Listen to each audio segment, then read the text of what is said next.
कुलधारा गांव भारत का दूसरा सबसे डरावना स्थल।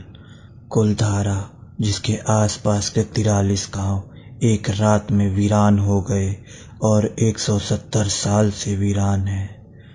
आखिर ऐसा क्या हुआ जो 5000 ब्राह्मणों ने एक ही रात में पलायन करने का फैसला लिया?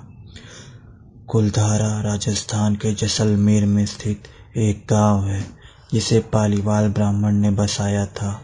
ये गांव काफी संपन्न था। 700 साल से प्रचलित इस गांव से तब तक कोई प्रावधान नहीं आया जब तक इस गांव के पालीवाल वंश में सुंदर कन्या का जन्म नहीं हुआ था।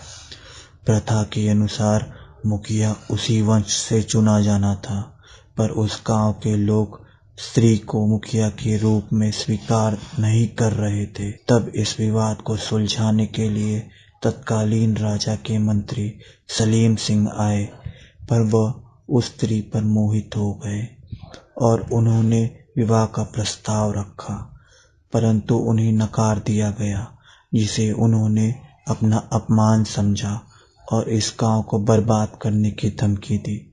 समय के साथ साथ उन्होंने गांव के लोगों पर बहुत ज्यादा कर लगा दिया और उन्हें अलग अलग तरीके से प्रताड़ित करने लगे, जिससे परेशान होकर गांव वालों ने गांव छोड़ने का निर्णय लिया।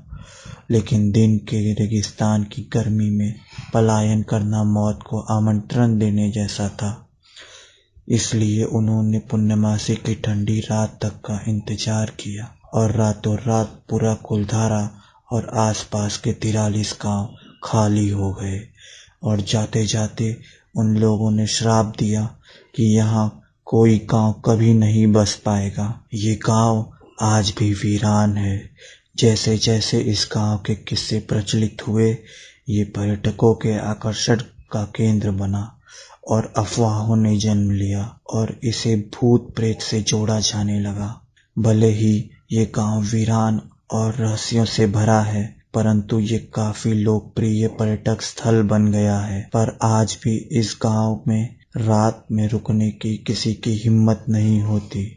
गांव वालों का मानना है कि रात में यहाँ से रोने की, चिल्लाने की, ब्राह्मणों की मौजूदगी महसूस होती है। आपको इस गांव के बारे में जानकर कैसा लगा?